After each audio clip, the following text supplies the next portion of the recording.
இந்த லூக்கா 7ஆம் அதிகாரம் 2ஆம் வசனத்திலேருந்து சில பாகங்களை நம்ம வாசித்தோம். இதில் முக்கியமான வார்த்தை என்னன்னா, அந்த யூதர்களுடைய மூப்பர்கள் இயேசுவிட்ட அந்த மனுஷனை குறித்து பேசுகிறார்கள். என்ன சொல்லி ரெக்கமெண்ட் பண்ணுறாங்க அப்படின்னா, இந்த தயவு செய்கிறதற்கு அவன் பாத்திரன். அப்போ ஆண்டவர் ஒரு மனுஷனுக்கு தயவு செய்வதற்கு நம்ம தகுதியான நபராக இருக்கணும். பாத்திரன்னா தகுதியானவர். இந்த உதவியை நீங்கள் அவங்களுக்கு செய்யுங்க, அவங்க அதுக்கு தகுதியான நபர் அப்படின்னு சொல்லி யூதருடைய மூப்பர்கள் ஒரு மனுஷனை குறித்து சாட்சி சொல்கிறார்கள். சாதாரணமாக நீங்கள் பைபிளை படித்து பார்த்தீங்கன்னா, யூதருடைய மூப்பர்கள், அதாவது அவங்க யாருக்குமே ரெக்கமெண்டே பண்ண மாட்டாங்க. நீ ஃபுல்லாக படித்து பாருங்கள். அவங்க எப்போவுமே குறை கண்டுபிடிக்கிறவர்கள், குற்றம் சொல்லுகிறவர்கள். இயேசு எங்கெல்லாம் போகிறாரோ அங்கெல்லாம் போய் குற்றம் சொல்லிக்கிட்டே இருப்பாங்க. ஆனால் இந்த மனுஷன்ற விஷயத்தில் வந்த உடனே இத்தனைக்கு அவனுடைய வேலைக்காரன் வியாதியாக கிடக்கிறானா. நம்மலாம் வேலைக்கு போயிருப்போம்ல, வேலைக்கு போனவங்களாம் அனுபவம் இருக்குது. வேலைக்காரன் உடம்பு முடியாமல் இருந்தால் ஆஸ்பத்திரியில் போய் பார்க்க சொல்லுவாங்க. அந்த வேலைக்காரன் எப்படின்னா மரணத்துக்கு எதுவாக இருக்கிறான், மரண அவஸ்தைப்படுகிறான், வாழவும் மாட்டான், சாகவும் மாட்டான். இவன் பிழைப்பானா பிழைக்க மாட்டானான்னு தெரியாத சூழ்நிலை இருக்கும்போது எந்த ஓனரும் வேற ஒரு ஆளை வேலைக்கு எடுத்துருவார். ஏன்னா அவருக்கு வேலை நடக்கணும், அவ்வளோதான். ஏதாவது உதவி செய்வாங்க, பிழைச்சா பிழைக்குது, இல்லை அது அது அது அவங்க பாடு. ஆனால் இந்த 100க்கு அதிபதி அப்படிப்பட்டவன் அல்ல. எப்படி ஆகிலும் தன்னுடைய வேலைக்காரன் சொஸ்தமாகணுன்றதில் ரொம்ப குறிக்கோளாக இருக்கிறான். அவன் நேரடியாக வராமல் ஆட்களை அனுப்புகிறான். அது என்ன சொல்கிறான்னா, அவரை வந்து எங்கள் வீட்டில் வந்து அவர் என் வேலைக்காரனை சொஸ்தமாகணும், எனவே நீங்கள் கொஞ்சம் ரெக்கமெண்ட் பண்ணுங்க அப்படின்றாங்க. அவன் வந்து அவங்க வந்து அந்த வார்த்தையை சொல்கிறாங்க, இந்த தயவு செய்கிறதற்கு அவன் பாத்திரவான். இன்னைக்கு நம்மளை குறித்து வெளியில் இருக்கிறவங்க இந்த ஸ்டேட்மெண்ட் சொல்லுவாங்களா?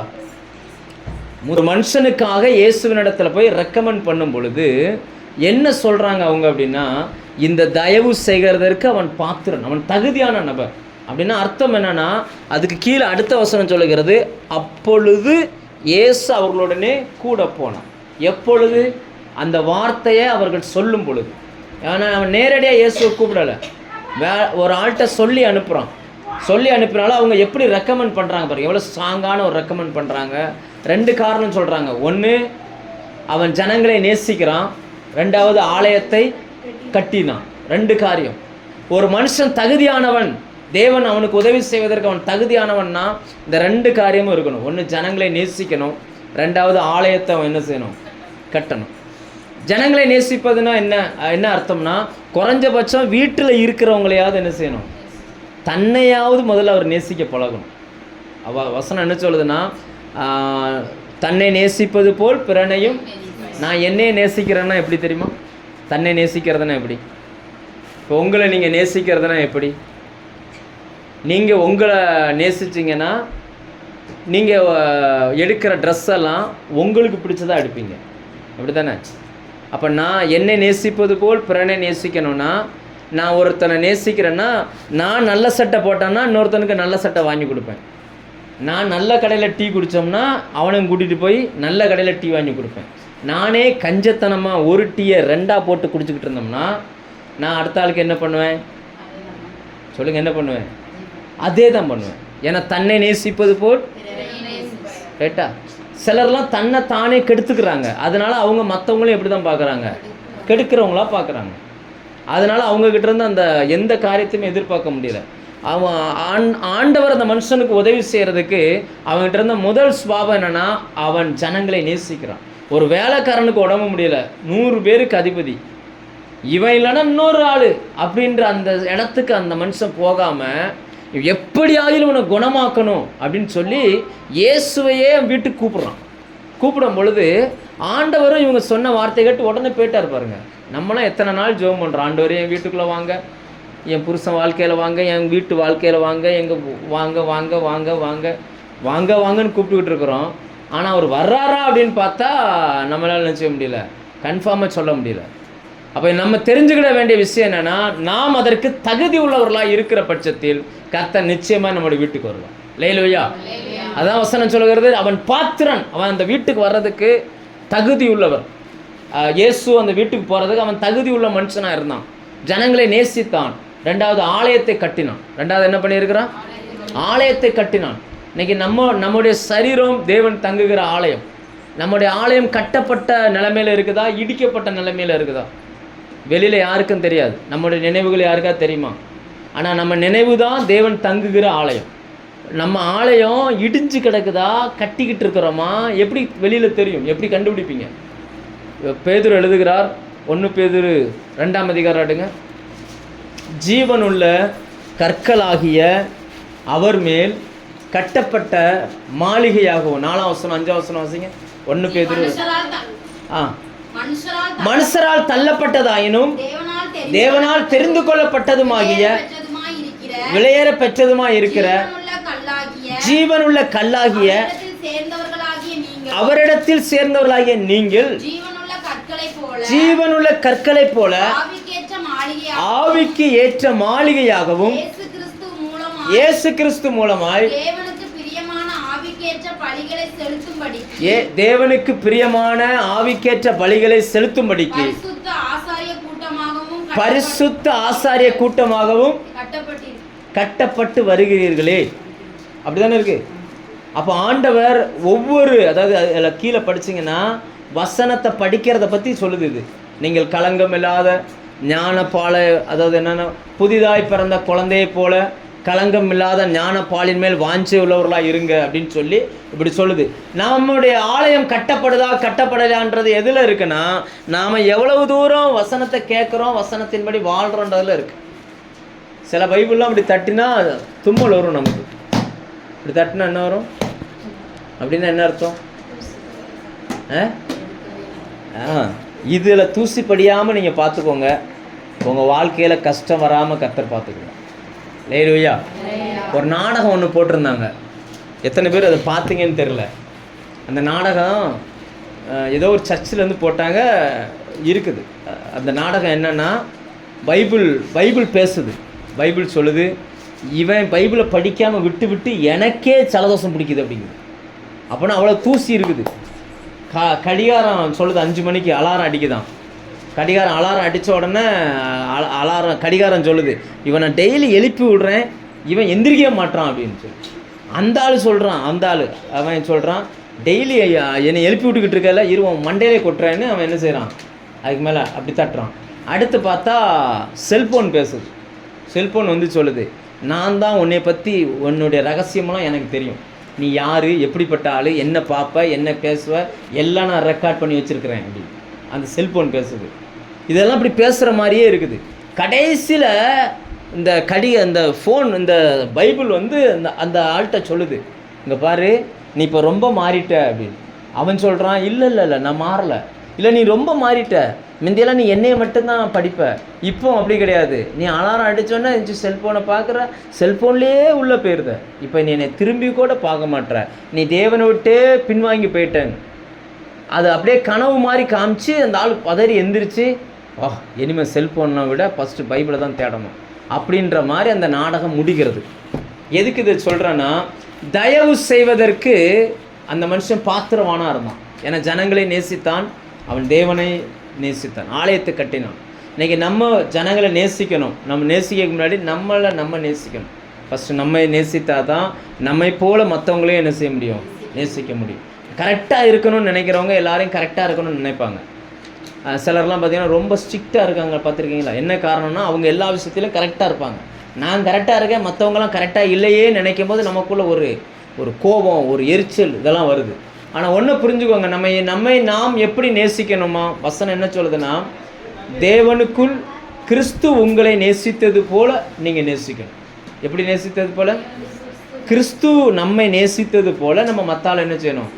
நம்ம எபேசியர் 5:2 வாசிங்க. எபேசியர் 5:2.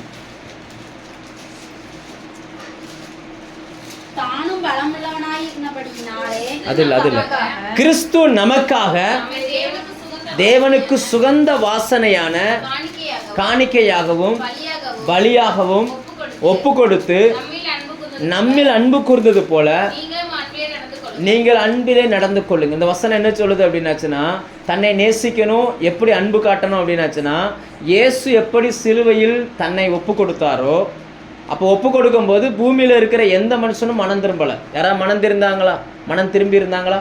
இன்னும் சொல்லப்போனால் தேவன் வரணும்னு கூட யாருமே விரும்பலை. அவர் வரும்பொழுது இந்த பூமியில் இருந்தவர்களெல்லாம் துரோகம் செய்தவர்களாக இருந்தாங்க. அவர் நன்மை செய்கிறவராய் வந்தார். அவரை பிடிச்சி சிலுவையில் அரைஞ்சாங்க. ஆனாலும் அவர் சபிக்கலை. அவர் என்ன சொன்னார்னா, இவர்களை மன்னியும், தாங்கள் செய்கிறது என்னதென்று. அப்படிதான் நம்மளை அன்பு காட்ட சொல்லுகிறார் ஆண்டவர். அப்படின்னா அர்த்தம் என்னன்னா, ஒரு ஆள் மேலே கோவப்படலை. அவர் நம்ம மேலே கோவப்படுறதுக்கு பதிலாக கோபத்துக்கு ஆப்போசிட் என்னது? சரியான வார்த்தை சொல்லுங்க. கோபத்துக்கு ஆப்போசிட் என்னது? வருஷம் மேலே எனக்கு கோபம் வருது. கோபம் வராமல் இருக்கிறோன்னா என்ன இருக்கணும்? ஆமாம், சரியான வார்த்தை என்னென்னா பரிதாபம். ஒருத்தங்க பண்ணுற அந்த கோபம், அவங்க பண்ணுற அந்த சேட்டையில் நமக்கு கோபம் வரக்கூடாது. அவங்கள பார்த்து அவங்க மேலே என்ன செய்யுது? ஐயோ பாவம், தெரியாமல் பண்ணிக்கிட்டு இருக்காங்க அப்படின்ற அந்த உணர்வு நமக்குள்ளே வரணும். அதுதான் நிஜமாக கிறிஸ்துவுக்குள் நீங்கள் ஒரு ஆளை நேசிப்பதற்கு சமம். ஏன்னா ஒரு மனுஷன் எப்படி சொல்கிறதுனா, ஒரு பைத்தியக்காரன் ஒருத்தர் தான்.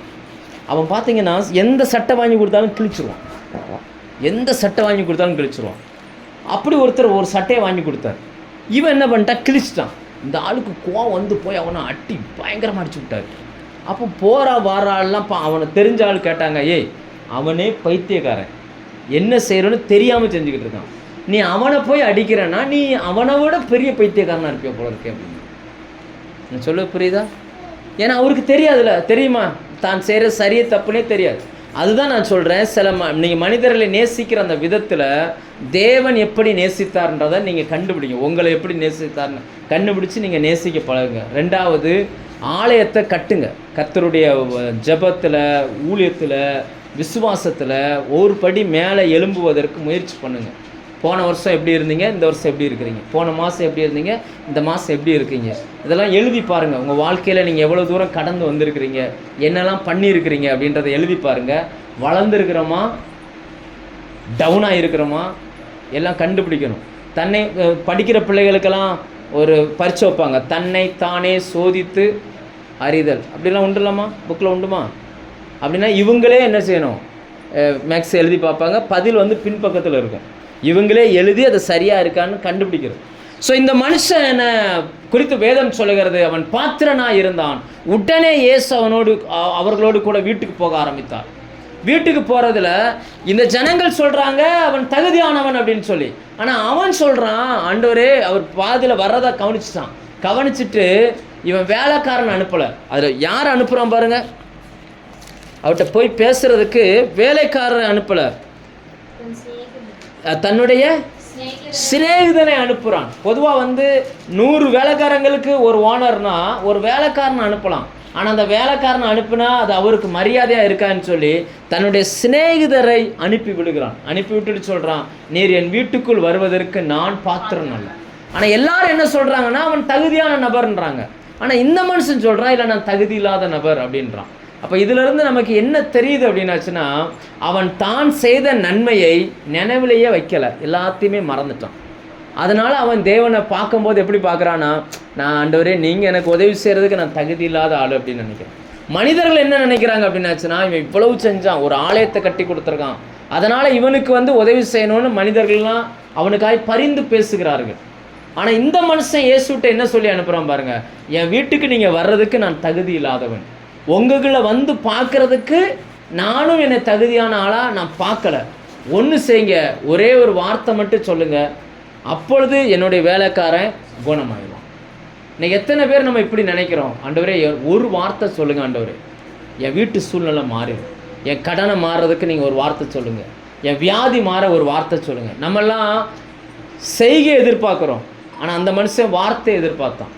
இப்போ தேவன் எப்போவுமே வார்த்தை அனுப்புவார், அந்த வார்த்தை தான் அந்த மனுஷனுக்கான எல்லாவற்றையுமே செஞ்சு முடிக்கும். லேலுயா, நீங்களும் நானும் எப்படி ரட்சிக்கப்பட்டோம்?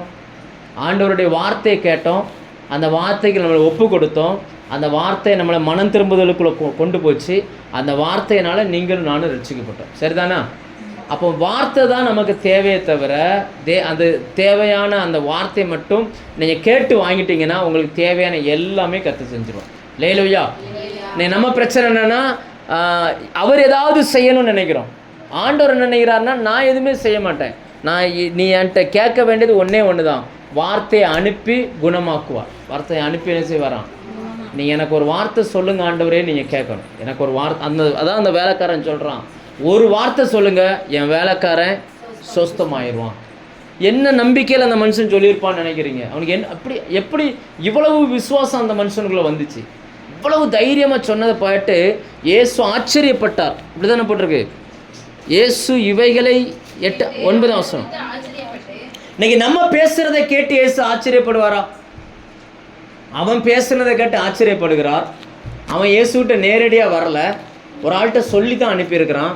அவங்க பேசுனதை கேட்டு ஆச்சரியப்படுகிறார். நம்ம பேசுறதை கேட்டு இயேசு இன்னைக்கு என்ன மாதிரி உணர்வுகளை காட்டுவார் சொல்லுங்க? நீங்க பேசுறதை கேட்டு அவர் என்ன ரியாக்ஷன் பண்ணுவார்? என்ன ஒரு மாதிரி உட்காந்துருக்கிறீங்க, நீங்க பேசவே மாட்டீங்களோ? பேசவே மாட்டீங்களோ? அவன் பேசுனதை கேட்டு அவர் ஆச்சரியப்பட்டார். இப்படியுமா ஒரு மனுஷன் தன்னை தாழ்த்த முடியும் அப்படின்னு ஆச்சரியப்பட்டார். நாம பேசுறத கேட்டு என்ன மாதிரியான ஃபீலிங் அவர் வெளிப்படுத்துவார்? நான்லாம் எப்படிப்பட்ட ஆள் தெரியுமா, யார்கிட்ட மோதுறன்னு தெரியுமா நீ? இந்த வார்த்தையெல்லாம் கேட்டால் அவர் என்ன நினைப்பார்? நீ யாருன்றது எனக்கு தெரியும்.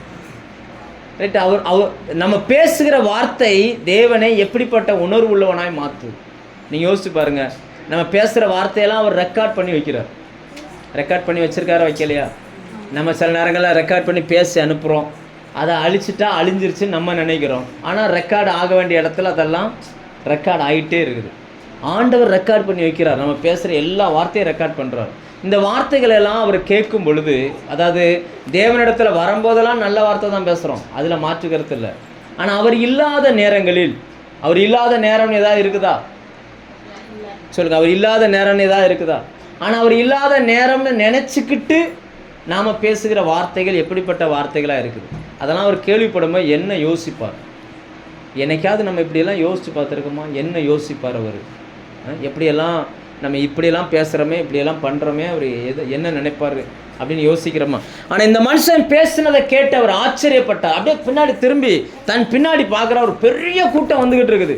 அப்படியே அந்த கூட்டத்தை பார்த்துட்டு சொன்னாராம், இஸ்ரவேல் ஜனங்கள் என்னை பின்பற்றுறீங்க, உங்ககிட்ட இல்லாத ஒரு விசுவாசத்தை இந்த மனுஷன்ட்ட நான் பார்க்குறேன் அப்படின்ட்டு.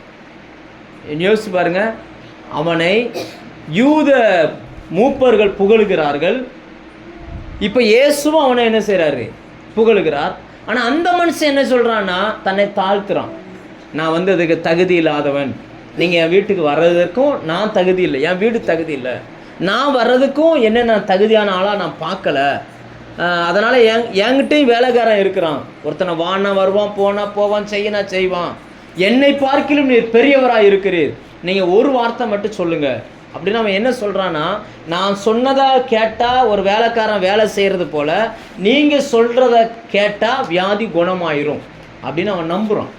அதனால் அவன் சொல்கிறான், நீ ஒரு வார்த்தை சொல்லுங்கள். அதுக்கு தான் அந்த வேலைக்காரனை சொல்கிறான். ஒரு வேலைக்காரனை வாவென்றால் வருகிறான், போனா போகிறான், செய்யினா செய்கிறான். ஏன் செய்கிறான்னா, வேலைக்காரர்களுக்கு இவர் எஜமானா இருக்கிறார். அப்போ அவன் இயேசுவை எப்படி பார்க்குறான்னா, எல்லா வியாதியும் குணமாக்கக்கூடிய பெரிய எஜமான் அவர் தான். அவர் சொன்னார்னா வியாதி போயிடும் அப்படின்னு அவன் நம்புகிறான்.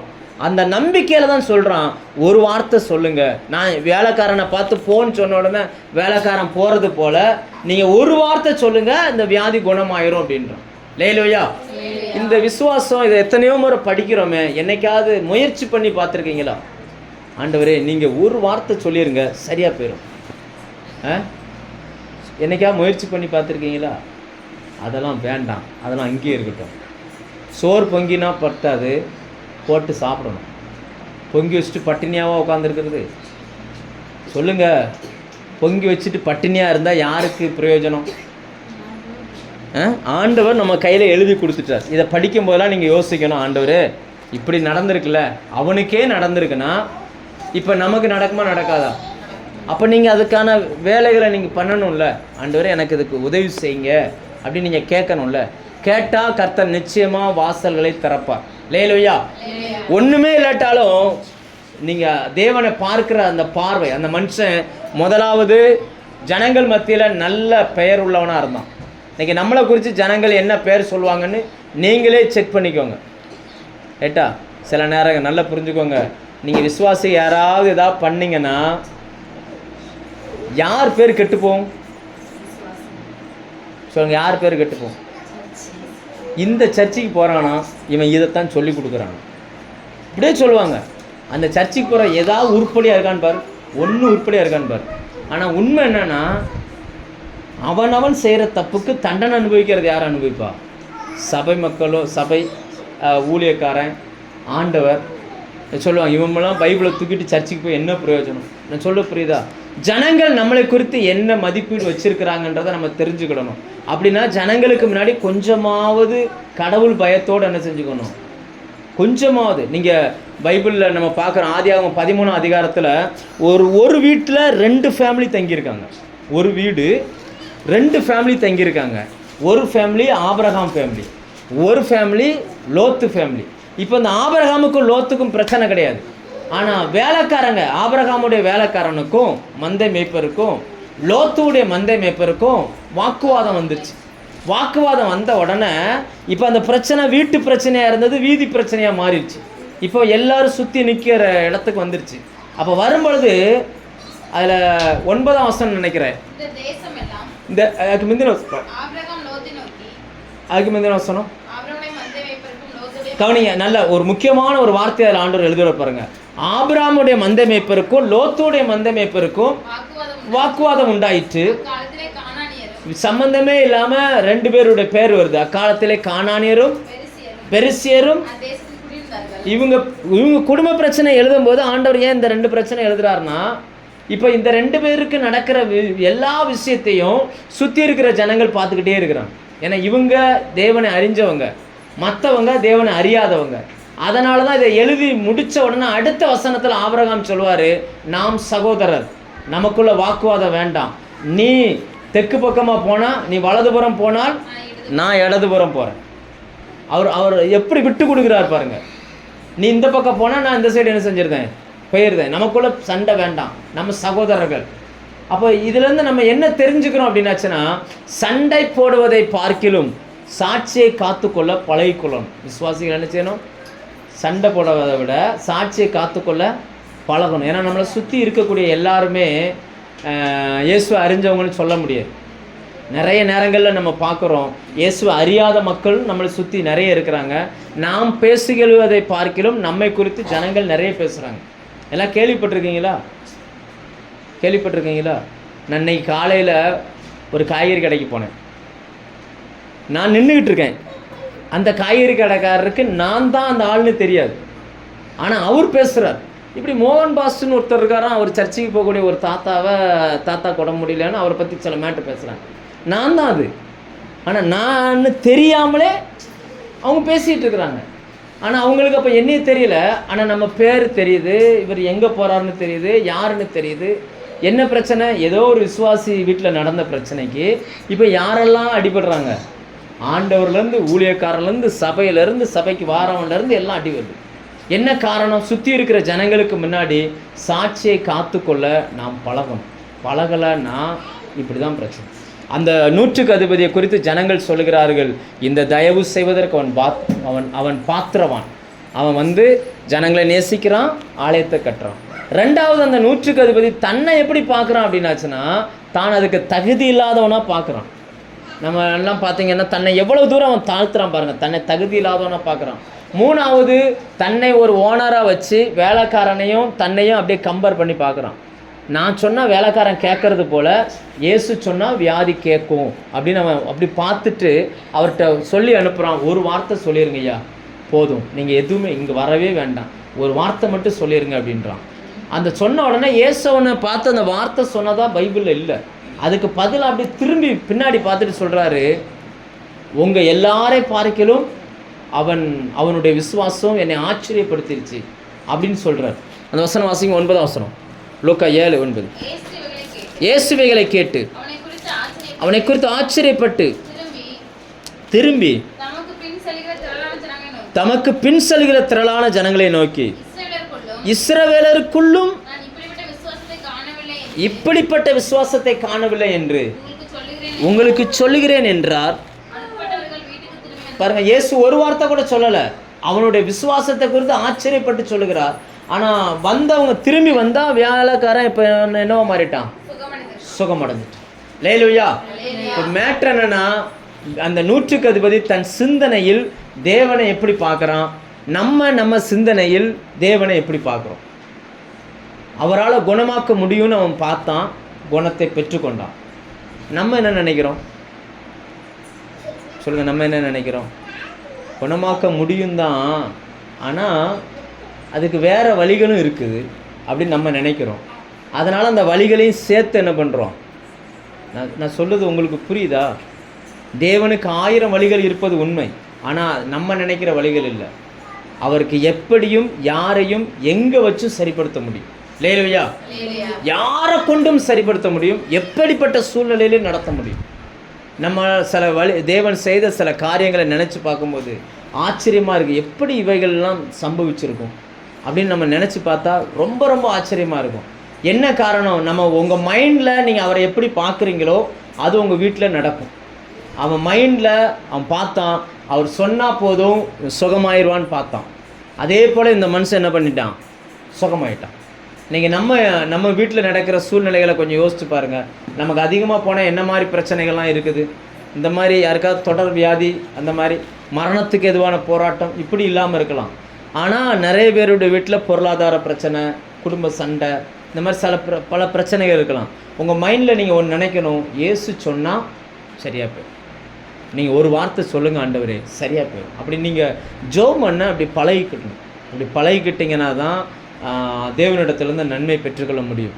ஜெப சத்தம் வீட்டுக்குள்ளே கேட்கலன்னா உங்கள் வீட்டு சத்தம் வெளியில் கேட்க ஆரம்பிச்சிடும். என்ன நான் சொன்ன எத்தனை பேருக்கு புரிஞ்சிச்சு?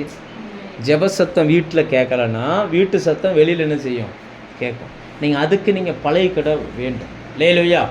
சிலரெல்லாம் பாருங்கள், படிப்பறிவே கிடையாது, ஏன்னா எவ்வளோ பெரிய காரியங்களை செய்கிறாங்க ஆண்டவருக்காக. ஜெபம் பண்ணி என்னென்னவோ பண்ணிட்டு போயிருந்தாங்க. நமக்கு இவ்வளவு நாலேஜ் ஆண்டவர் கொடுத்தார், இவ்வளவு படிக்கிற திறனை கொடுத்துருக்கிறார். ஆனால் நம்மளால் அதை ஆக்டிவேட் பண்ணவே முடியலை பாருங்கள். செல்ஃபோனை வாங்கிடுறோம், சார்ஜரை வாங்கிடுறோம், ஆனால் பேசுகிறதுக்கு சார்ஜர் மட்டும் போட மாட்டோம்.